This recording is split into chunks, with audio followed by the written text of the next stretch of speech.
Hello students, so today we are going to start a new chapter in moral education. Name of this chapter is The Forgiving Father. I am going to explain the story. Let's get started. Long ago there lived a man who had two sons. Though both the sons were brought up in similar way, yet they were different.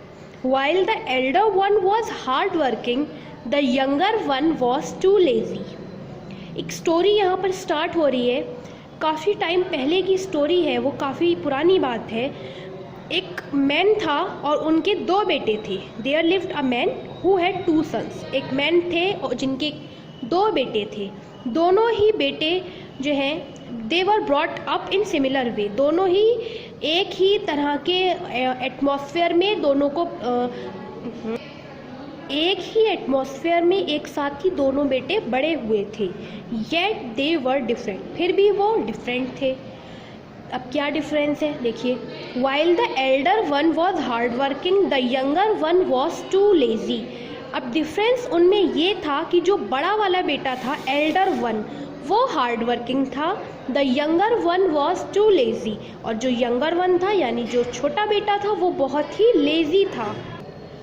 When he asked his younger son to work again and again, the son got angry. जब father जो है उस छोटे वाले बेटे से कहते थे कि कुछ काम करो, बार बार उससे बोलते थे कि कुछ काम करना चाहिए तुम्हें, तो वो गुस्सा हो जाता था. He said, और कहता था, Father, please give me my share. I want to go and settle elsewhere. कहता था कि पिताजी मुझे मेरा हिस्सा दे दीजिए. मैं अपना वो हिस्सा जो भी प्रॉपर्टी है उस प्रॉपर्टी से जो भी हिस्सा है मुझे दे दीजिए. मैं वो लेकर कहीं और जाऊंगा और सेटल हो जाऊंगा. The father was sad to hear this but gave him money. Father को बहुत बुरा लगा ये सुनकर. फिर भी उन्होंने जो उसकी मनी थी, जो उसका अमाउंट था, वो उस छोटे बेटे को दे दिया. The younger son went away and travelled from one place to another with his friends. तो यंगर सन जो था वो उस मनी को लेकर चला गया और उसने ट्रैवलिंग करी from one place to another. एक जगह से दूसरी जगह ट्रैवलिंग करी अपने फ्रेंड्स के साथ. Till the time he had money all his friends were with him. जब तक उसके पास मनी थी, जब तक उसके पास पैसे थे, दोस्त जो हैं वो उसके साथ रहे. As his money began to finish his friends left him and went away. लेकिन जैसे जैसे पैसे ख़त्म होने लगे उसके फ्रेंड्स उसे छोड़कर चले गए. Now the younger son was left alone. अब जो है यंगर सन यानी जो छोटा बेटा था, उसके फ्रेंड्स उसको छोड़कर चले गए और अब वो अकेला हो गया था. He was quite hopeless. और उसने उम्मीद छोड़ दी. He had nothing to eat and nowhere to go. उसके पास कुछ भी नहीं था खाने के लिए और ना ही कहीं जाने के लिए कुछ भी बचा था. He missed home but was scared to return home.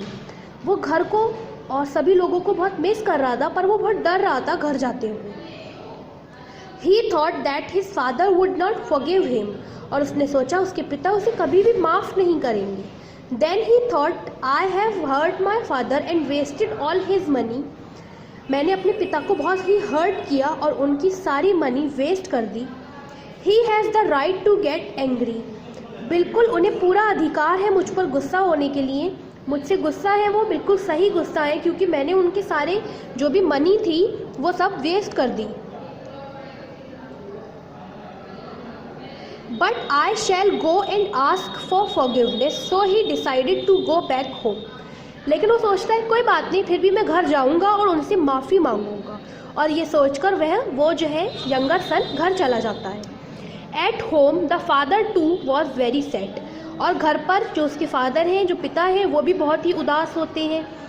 He waited each day for his younger son to come back. और वो रोज़ ही अपने यंगर सन का इंतज़ार करते हैं कि किस दिन मेरा बेटा वापस आएगा और मुझसे माफ़ी मांगेगा. One day while the father was tending the garden he heard a feeble voice. Father एक दिन जब वो अपने गार्डन में थे तो उन्हें एक आवाज़ सुनाई दी और किसी ने कहा father. The man looked in the direction from where the voice had come. तो उस मैन ने उस डायरेक्शन में देखा जिधर से आवाज़ आई थी. He could not believe his eyes, और उन्हें अपनी आंखों पर विश्वास नहीं हुआ। His younger son was standing at the gate, जो उनका छोटा बेटा था वो गेट पर खड़ा हुआ था। The son ran to his father with his arms outstretched and hugged him, तो जो उनका छोटा बेटा है वो दौड़ता हुआ आता है अपने पिता के पास और उन्हें हक कर लेता है। He said, "Forgive me, father, for what I have done.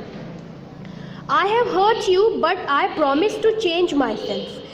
पिताजी प्लीज़ आप मुझे, आई एम बेगिंग यू, मैं आपसे रिक्वेस्ट कर रहा हूँ, मुझे आप माफ़ कर दीजिए। जो भी मैंने गलत किया है, जो भी मैंने आपको हर्ट किया है, उन सभी बुरे कामों के लिए आप मुझे माफ़ कर दीजिए और मैं प्रॉमिस करता हूँ मैं चेंज होकर दिखाऊँगा। द फादर सेड, फादर ने कहा, "I forgive you, my son. I know you will change yourself." मैं तुम्हें माफ़ कर रहा हूँ बेटे और मुझे पता है तुम चेंज होकर दिखाओगे। The son was happy to be forgiven and the father was happy to forgive. तो अब इस लाइन को ज़रा ध्यान से समझिए। जो सन था वो टू बी फॉरगिवन यानी उसको माफ़ी मिल गई थी, वो बहुत खुश था। And the father was happy to forgive, और फादर जो है वो माफ़ करके, यानी उन्होंने अपने बेटे को माफ़ कर दिया था, वो माफ़ करके बहुत ही खुश थे। He change himself completely and became hard working and sincere. अब जो उनका यंगर सन था उसने जो प्रॉमिस किया था वो प्रॉमिस उसने पूरा किया, उसने अपने आप को पूरी तरीके से चेंज किया, बहुत सारा हार्ड वर्क किया और सिंसेरिटी दिखाई। He never hurt his father again, और दोबारा उसने अपने पिता को कभी भी हर्ट नहीं किया। मोरल है, forgiveness lightens our heart and make us happy. Forgiveness यानी माफ़ कर देने से हमारे जो हर्ट्स हैं और हम बहुत खुश हो जाते हैं, हमारा दिल हल्का हो जाता है और हमारे मन को शांति मिलती है।